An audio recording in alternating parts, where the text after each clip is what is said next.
Hello everyone, welcome back to my another mini blog. তো আজকের দিনটা ছিল ভোটের দিন, আর আমি সারাটা রাত আগের দিন রাতে না ঘুমিয়ে এডিট করেছি, গান শুনেছি, এই করে করে সারাটা রাত কাটিয়ে দিয়েছি। তো ভোরে একটু গিয়েছিলাম, ছাদে বসেছিলাম, এত সুন্দর হাওয়া দিচ্ছিল যে মানে আসতে ইচ্ছা করছিল না, আর কানে হেডফোন দিয়ে সারাক্ষণ বসেছিলাম। তারপর বাপি বেরিয়ে গেল ভোট দিতে, যদিও বাপির এখানে না। আর দুপুরের লাঞ্চটা করেছিলাম মায়ের নতুনত্ব রান্না দিয়ে। মা একটা নতুন রেসিপি শিখেছে, সেটাই ট্রাই করছিল আর কি। তো তারপর আমরা সন্ধ্যাবেলা চলে গিয়েছিলাম, অনেক দিন পর একটু দুজনের ইচ্ছা হয়েছে যে চলো আজকে মন্দিরে যাওয়া যাক। তো দুজনের সময়ও ছিল, সেই জন্য দুজনে চলে গিয়েছিলাম ভগবানের জন্য ফল ফুল নিয়ে। আর এখানে ফুলগুলো এত সুন্দর দেখতে, মানে আমারই নিয়ে নিতে ইচ্ছা করছিল। তো এখানে এই যে মন্দিরে আরতি হচ্ছে, আর আমরা দুজনে মিলে চলে গিয়েছিলাম মন্দিরে। মন্দিরে গিয়ে মানে এত শান্তি লাগছিল।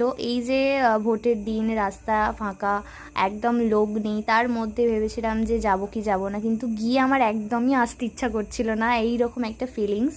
তো এখানে এই যে মা বাবার আরতি হচ্ছে, তারপর আমরা যেই বেরোবো সেই সময় এত জোরে ঝড় উঠেছে যে কি বলবো, আর এত সুন্দর লাগছিল।